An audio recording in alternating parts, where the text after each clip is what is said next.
आज हम science class 7 chapter number 3 के क्वेश्चन आंसर्स करेंगे।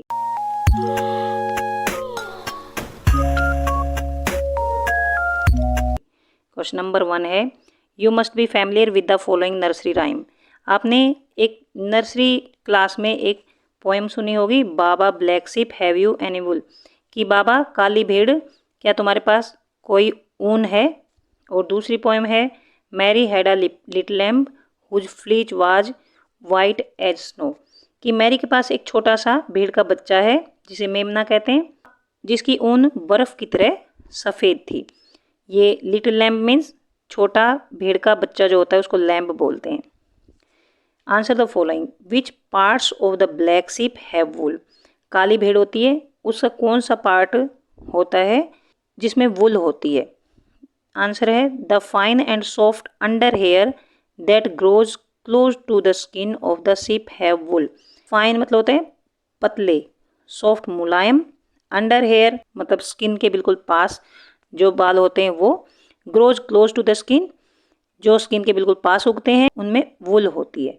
बी है, what is meant by white fleece of lamb.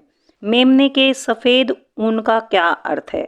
White फ्लीच का क्या मीनिंग है। White fleece of lamb means the colour of fleece of lamb is white. जो भेड़ का बच्चा है उसकी जो ऊन है उसका कलर सफ़ेद है एकदम, और कैसा है, स्नो जैसा है। The natural fleece of sheep and goat is black brown और वाइट। जो सीप होती है या बकरी होती है उसकी जो ऊन होती है उसका कलर या तो ब्लैक होता है या ब्राउन होता है या फिर वाइट होता है। क्वेश्चन नंबर 2 है, the silkworm is a caterpillar a larva, choose the correct option.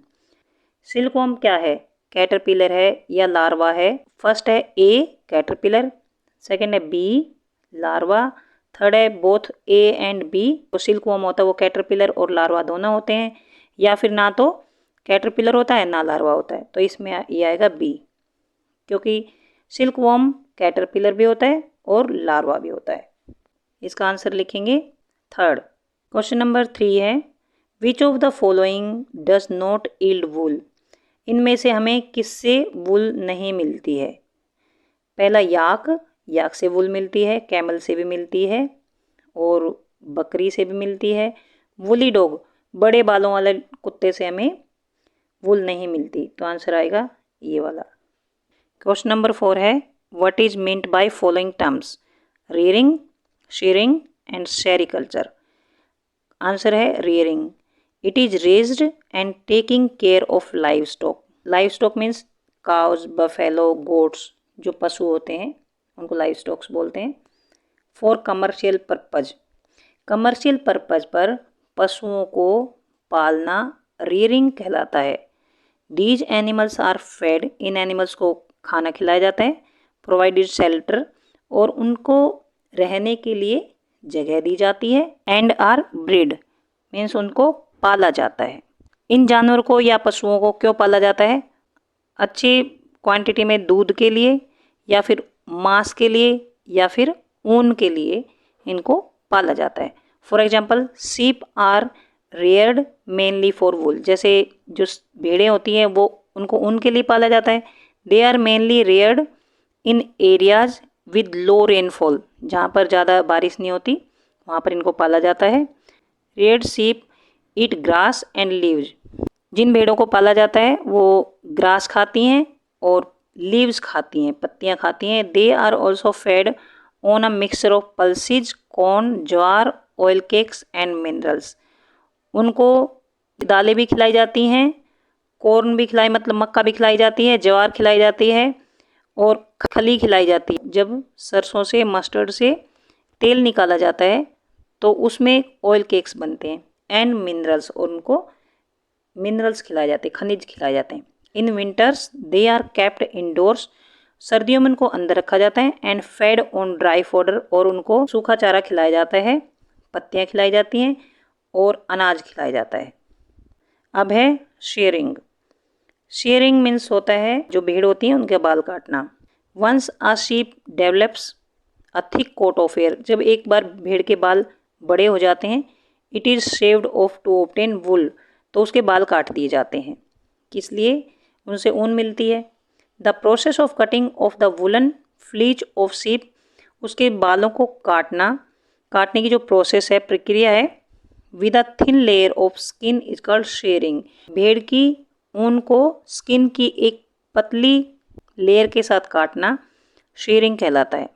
It is done by machines similar to those used by barbers to remove hairs. जो नाई होते हैं वो बाल काटने वाली मशीन्स का यूज़ करते हैं, उसी टाइप की मशीन्स भी इन भेड़ों की ऊन काटने के लिए यूज़ की जाती हैं। थर्ड है सेरिकल्चर। सेरिकल्चर मीन्स होता है रेशम का उत्पादन। The breeding and management of silkworm for the production of silk is known as sericulture. Sericulture means रेशम उत्पादन। जो रेशम के कीड़े होते हैं उनसे रेशम मिलता है, तो रेशम उत्पादन को सेरिकल्चर कहते हैं। रेशम को प्राप्त करना, रेशम का प्रोडक्शन करना सेरिकल्चर कहलाता है। The breeding and management of silkworms, silkworm से हमें सिल्क मिलता है। सिल्क का प्रोडक्शन कैसे होता है? सिल्कवॉर्म पाले जाते हैं, इसके लिए सिल्कवॉर्म की देखभाल की जाती है, उनका मैनेजमेंट किया जाता है, अच्छी तरह से उनको रखा जाता है। So the breeding and management of silkworm for production of silk, silk के प्रोडक्शन के लिए उनकी देखभाल करना, उनको पालना सेरिकल्चर कहलाता है। डिफरेंट टाइप्स ऑफ सिल्क जैसे mulberry silk, tussar silk etcetera with different textures are obtained from different varieties of silk moth. जो सिल्क के कीड़े होते हैं उनसे डिफरेंट टाइप्स के सिल्क हम ऑब्टेन करते हैं। वो डिपेंड करता है कि कौन सा रेशम का कीड़ा किस टाइप का सिल्क बनाता है। कोई मलबेरी सिल्क बनाता है, कोई टसर सिल्क बनाता है, कोई मूंगा सिल्क बनाता है। तो इस टाइप से डिफरेंट टाइप्स ऑफ सिल्क हमें मिलता है। क्वेश्चन नंबर 5 है, give below a sequence of steps in the processing of wool, which are missing steps, add them. ये जो ऊन मिलती है उसकी एक प्रोसेस होती है, तो उसमें क्या क्या स्टेप्स होते हैं। फर्स्ट स्टेप है जैसे शीयरिंग। शीयरिंग मीन्स बाल काटना। जो भेड़ें होती हैं उनके बाल काटे जाते हैं। उसके बाद उनको स्काउरिंग होता है, मतलब जो भेड़ के बाल होते हैं उनको धोया जाता है। उनको बड़े बड़े टब होते हैं, उनको पानी में और केमिकल्स के साथ धोया जाता है, और आजकल मशीनों से भी धोया जाता है, इसको बोलते हैं स्काउरिंग। फिर आता है सॉर्टिंग, छटाई करना। उसमें से जो सॉफ्ट और हार्ड बाल उनको अलग अलग किया जाता है। तो फाइबर ड्राइंग, ये फाइबर ड्राइंग यहाँ आएगा, फाइबर स्पिनिंग यहाँ आएगा। पहले फाइबर्स को ड्राई किया जाता है, उसके बाद फाइबर जो ड्राई हो जाते हैं तो उनसे फाइबर्स बनाए जाते हैं। फाइबर की कताई करना बोलते हैं उसको। फिर जब वो फाइबर्स जो धागे बन जाते हैं तो उनको उनकी रीलिंग की जाती है।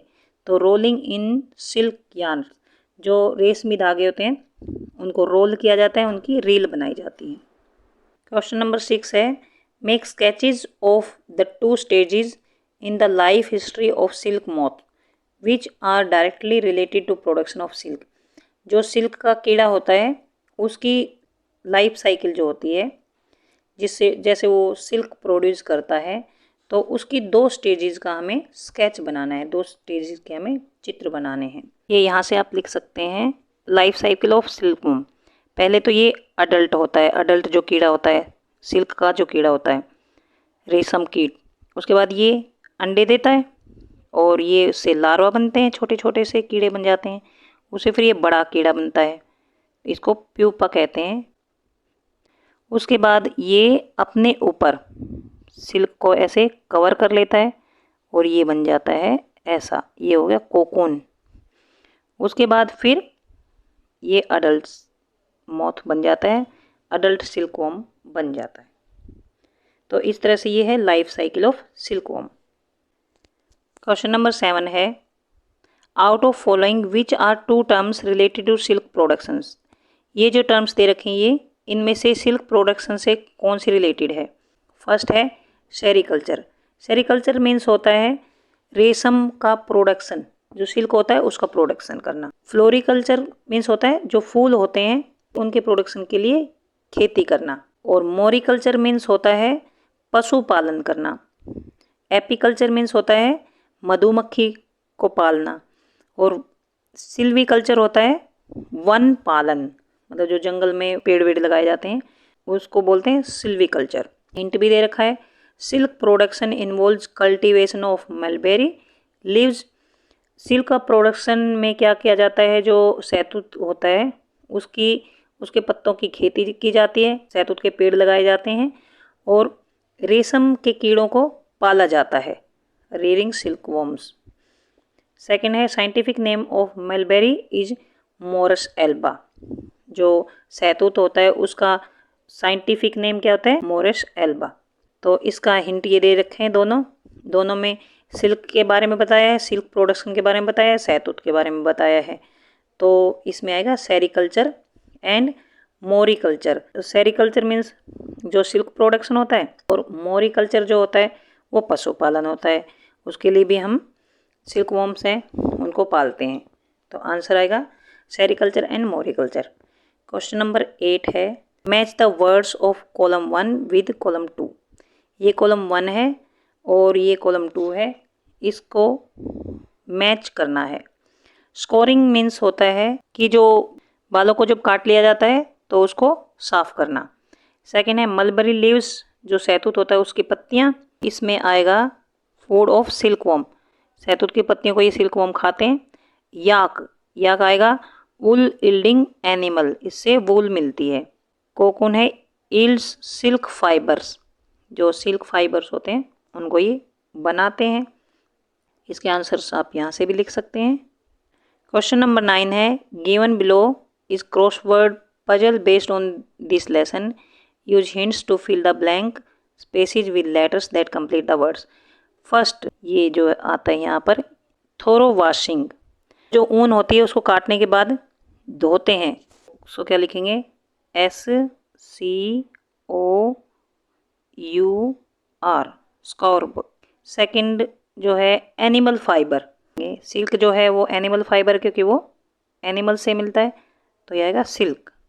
अब थर्ड है लॉन्ग थ्रेड लाइक स्ट्रक्चर, ये डी वाला है इसमें, तो डी से ही डाउन आएगा, डाउन, और ए से ये ऐसे, तो इसमें डी वाला लिखेंगे लॉन्ग थ्रेड लाइक स्ट्रक्चर।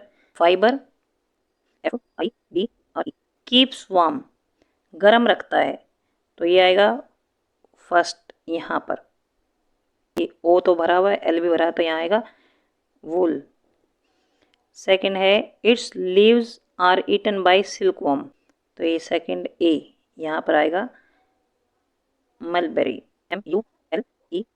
अब लास्ट रह गया हमारा ये वाला 3A hatches from egg of moth, जो रेशम का जो कीड़ा होता है उसके जो अंडे होते हैं उनसे ये बनता है, तो ये आएगा कैटरपिलर, CATERPILLAR, ये इसका आंसर है। और ये यहाँ से भी देख सकते हैं आप,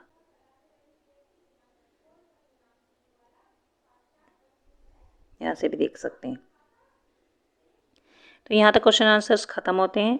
अगर आपको समझ आ गया है please subscribe my channel, share to your friends and like, और कुछ समझ नहीं आया तो कमेंट बॉक्स में लिखकर पूछ सकते हैं। Thanks for watching.